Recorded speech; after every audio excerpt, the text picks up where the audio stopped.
Welcome to MojoPlays, and today we're counting down the cinematics across video games that stand out as phenomenal, either due to their impact, their grand reveals, or how incredible the acting is. Prepare for spoilers.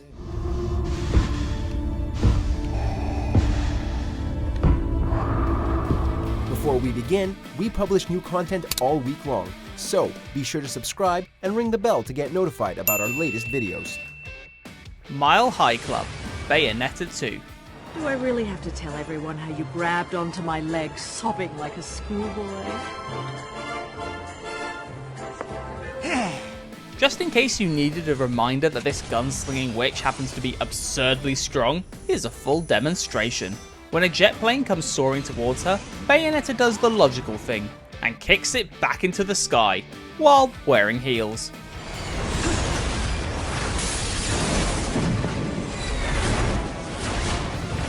What follows is your typical barrage of sexiness and gunplay, but there's no getting over the initial WTF moment where Bayonetta showed that she doesn't skip leg day. You think we'd be used to her antics by now, but apparently not.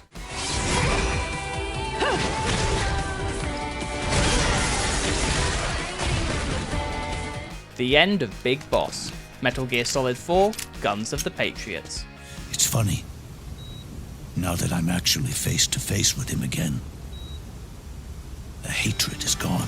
Leave it to Kojima to wrap up every single Metal Gear story beat in a 20-minute cutscene. That also happens to be beautifully acted and delivers a bittersweet conclusion for Snake that hits so much harder than it should.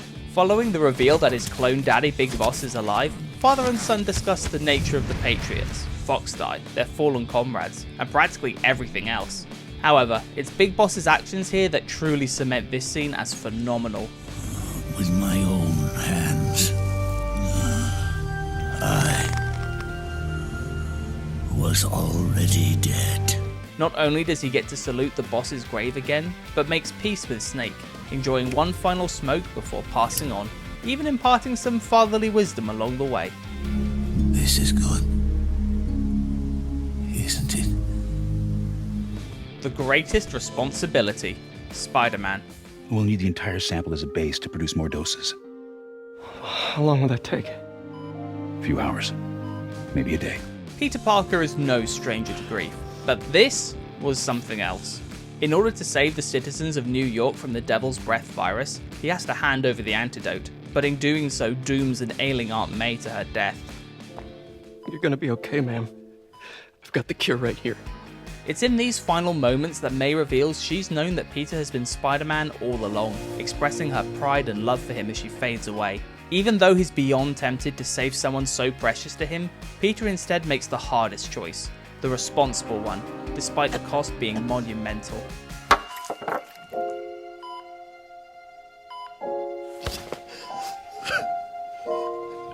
Enter Armstrong, Metal Gear Rising: Revengeance. Slippery little bastard! I don't have time for this. On paper, this shouldn't work.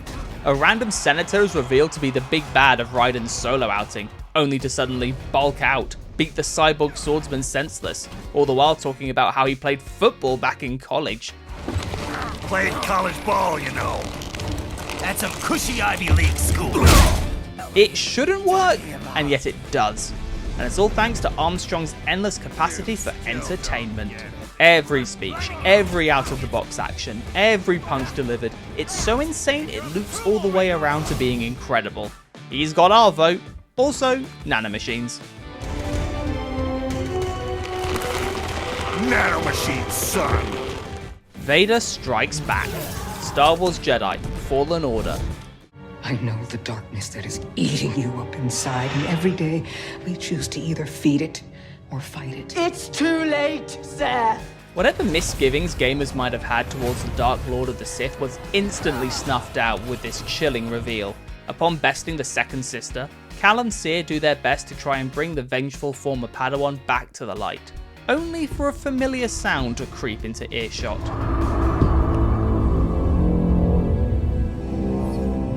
That doesn't look good. Trilla's petrified state paired with Vader's iconic breathing ratchets up the tension tenfold, culminating when the Sith Lord cuts her down for her failure. Avenge us!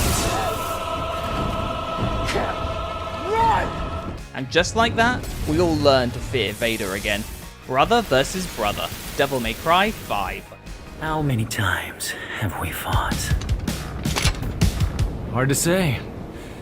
It's the only memory I have of us since we were kids. Reunited, and it feels so good. Well, for the fans anyway. For Dante and Virgil, it's another chance to bust out their devil triggers and get to brawling. The cutscene right before the smoking, sexy and stylish showdown against Virgil is a brilliant depiction of the Sons of Sparta and their violently complex relationship. Time to finish this, Virgil. Dante's devil-may-care attitude, Virgil's unwillingness to abandon his path to power, the silent acknowledgement that fighting to the death is the only brotherly bond the two have left. It's just fantastic.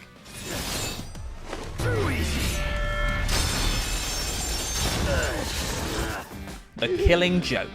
Batman, Arkham City. What are you waiting for? Come on! I killed your girlfriend, poisoned Gotham in hell. It's not even breakfast. The endless game of life and death between Batman and the Joker is a staple and a constant in media. So you can imagine everyone's shock when they killed off the Clown Prince of Crime at the end of Arkham City. Unable to resist the chance to pull a fast and painful gag on Batman, the Joker lashes out with a knife. But in doing so, causes the one vial of antidote that could cure his deathly affliction to fall to the ground and break. Pretty funny. Seeing the funny side, Joker succumbs as you would expect, by sharing a final laugh with his mortal enemy right up until he perishes. It's a perfect snapshot of what made Kevin Conroy's Batman and Mark Hamill's Joker such a tour de force. What the hell happened in there? A true patriot. Metal Gear Solid 3, Snake Eater. Listen to me. She didn't betray the United States. No. Far from it. She was a hero who died for her country. This might just be Kojima's masterpiece. A plot twist that recontextualizes everything we thought we knew, all the while saturating it in sorrow. After killing his mentor, Snake, aka Big Boss, is informed that she never actually betrayed the United States, that she willingly orchestrated her own demise as a means to complete her final mission, disgracing herself in the eyes of everyone that would never know her sacrifice. Everyone except for Snake. Her death at your hands was a duty she had to fulfill. With tearful narration and the now immortalized image of Snake saluting at the boss's grave, we're given the mother of all somber conclusions. She was a true patriot. Astarion Breaks the Cycle. Baldur's Gate 3. No healing soup for you. Wake up! As you might expect, how Astarion's personal arc concludes is down to the actions and choices of the player. Does he sacrifice his brethren and become the vampire ascendant? Or should he push away the prospect of power and instead face his trauma? While both have their merits, there's so much to love about witnessing the Pale Elf choose the latter. I can be better than them, but I'm not above doing this. Neil Newbon's towering performance as he weeps over the dead body of the man who caused him so much misery, it's breathtaking on every level. The whole encounter may be a painful ordeal, but seeing Astarion take the first step towards bettering himself resonates oh so deeply. I think we're done here. Elena discovers the truth. Uncharted 4, A Thief's End. That treasure is as good as ours. Shit. He escaped a crumbling tower, outran and outgunned a truck dead set on ending his life. And yet, for all of that, the most vicious challenge that Nathan Drake experiences in his swan song of an adventure is walking into his hotel room to find his wife waiting for him, and she is not happy. Seems like you're a hair off course. This is where the bubble bursts for Nate. In his desperation to reclaim the glory days, he was willing to lie to the person who loves him the most, and now has to face the consequences. It's a hard reality check for all parties involved, including us. And that's what's so brilliant about it. Sic parvis magna. Sic parvis magna. Yeah. The power of friendship and icons. Final Fantasy 16.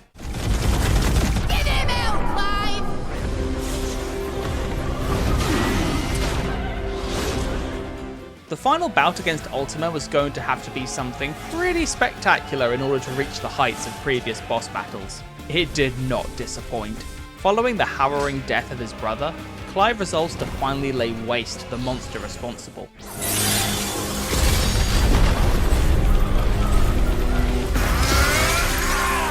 What follows is unfiltered hype as he channels each of the Eikons, which in turn echo the voices of his loved ones, supporting him as he continues to thrash Ultima every step of the way. This is what happens when you let Yoshi P cook.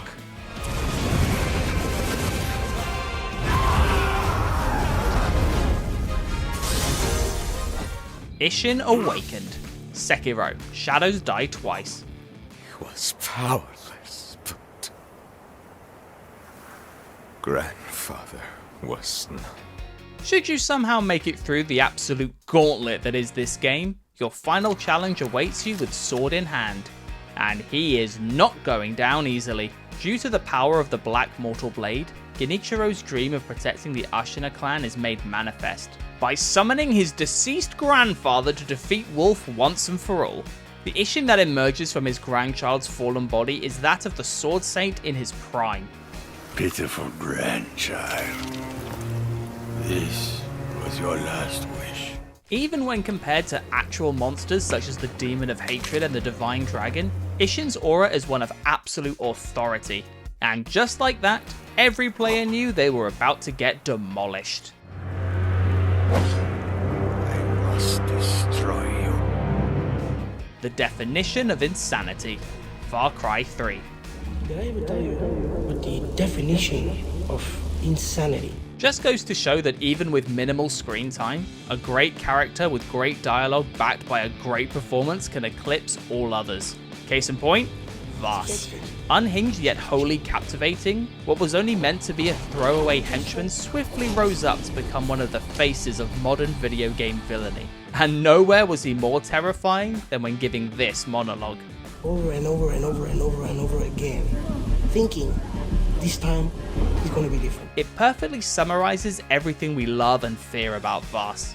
His sadistic tendencies, his twisted charisma, how he's a victim of the same madness he's preaching against. He says so much with so little, and entranced an entire generation with this violent soliloquy. Did I ever tell you the definition of insanity? Herald of Darkness, Alan Wake 2. The song is called Herald of Darkness, but I like to call this next segment the story of the journey of Alan Wake, the musical. Sam Lake is an absolute mad lad.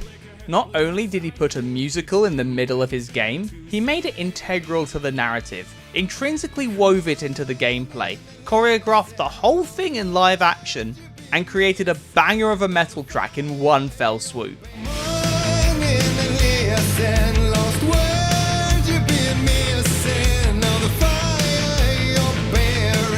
Trapped inside an endless loop which just so happens to take the form of a late night chat show, Alan Wake is forced to take part in one hell of a performance, singing about the tragedies of his past while busting a move.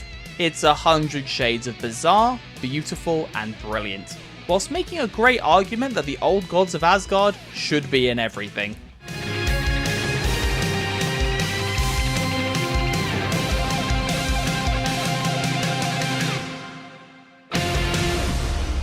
Welcome to Rapture, Bioshock. I am Andrew Ryan, and I'm here to ask you a question. A world of progress, the city of tomorrow. The reveal of the undersea metropolis of Rapture is as mesmerizing as it is unsettling. Meant to serve as a beacon to pioneers who want to escape the confines of morality and government, Andrew Ryan's dream is laid bare for us to witness as we slowly glide towards it. I chose Rapture. Paired with Ryan's hypnotic narration, we're almost compelled to believe in his promises, only to be greeted to a waking nightmare forged from the worst of what humanity has to offer. Is a man not entitled to the sweat of his brow? No, says the man in Washington, it belongs to the poor. The death of Arthur Morgan, Red Dead Redemption 2. It would mean a lot to me. Please, There's no happy ending for outlaws at the turn of the century, even for a magnificent bastard like Arthur. After exposing Micah for the rat he is, the Van der Linde gang fractures and erupts, leading to Arthur trying to bring down the traitor himself. Sadly, Arthur's tuberculosis proves to be too much for him to overcome. While Micah and Dutch slink away into the shadows, Arthur is greeted by the morning sun as life slips away from him.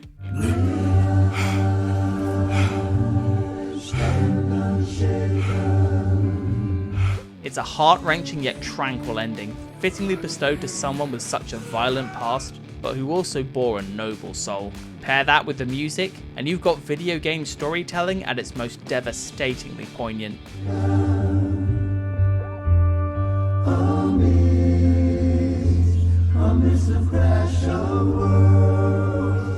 The final Colossus, Shadow of the Colossus.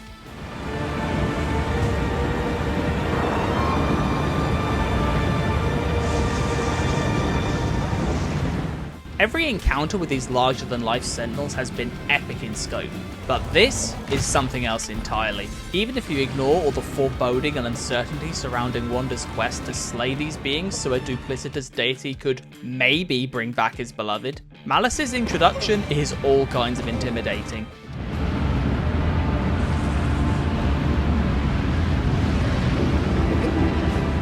The storm weather, the Colossus's sheer scale, how the light and shadow and rain all help to create the image of a creature you really do not want to be messing with. We'd even go as far as to say that the presentation surrounding the 16th Colossi is borderline majestic, if not for the unholy fireballs it summons a moment later to snipe us from across the plateau.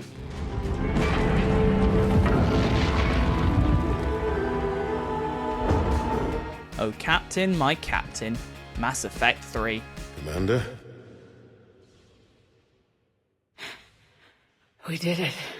He may not have been part of the crew, but Anderson was a vital figure in Shepard's life. As a captain, a mentor, and a father figure, he remained the moral compass all throughout the trilogy. So, as you can imagine, to witness both he and Shepard struggle as their wounds take their toll, makes for a difficult watch. It's quite a view. Before finally succumbing, Anderson says he's proud of Shepard and all they've accomplished. Keith David is incredible here, making Anderson's final words ones of strength, compassion, and familial love. And damn if it doesn't hurt each and every time we see it. I'm proud of you. Thank you, sir. Kratos tells a story. God of War Ragnarok. When we'll tell you a story. While we were tempted to choose Kratos reclaiming the Blades of Chaos, and trust us, everything about that scene is amazing, we went with something a little more subdued, where we get to see Kratos doing something we never expected, telling his son a bedtime story. On the eve of battle, Kratos tries to comfort Atreus by telling him the tale of the old man who cut wood for his village, and how the eventual strain led him to beg for death. But the logs were heavy, and he grew weaker as time went.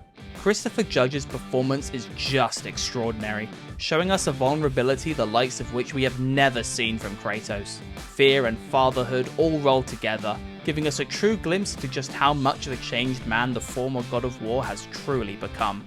Death arrived.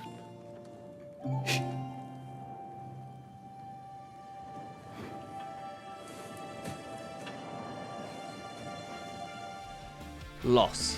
The Last of Us. We're leaving. And if I say no? Do you even realize what your life means? Huh? A single conversation. That's all this is. And yet it encompasses everything that makes The Last of Us such an exceptional piece of art. After finally finding a moment's peace, Ellie confronts Joel over the fate of his daughter, Sarah, leading to a bitter back and forth between the two. The exchange is raw, hostile, and layered with all manner of grief on both sides. It's a turning point in Joel and Ellie's relationship, one that would pave the way for an inseparable bond. But here, it's a visceral war of words that showcases both at their lowest points. I'm sorry about your daughter, Joel, but I have lost people too. You have no idea what loss is. Troy Baker and Ashley Johnson pour their hearts and souls into this, and it really shows. Crystallizing how even amidst a post-apocalypse filled with fungus zombies, it's the human elements that hit the hardest. You're not my daughter. And I sure as hell ain't your dad. Which cutscene do you think showcased the best the medium has to offer? Let us know in the comments.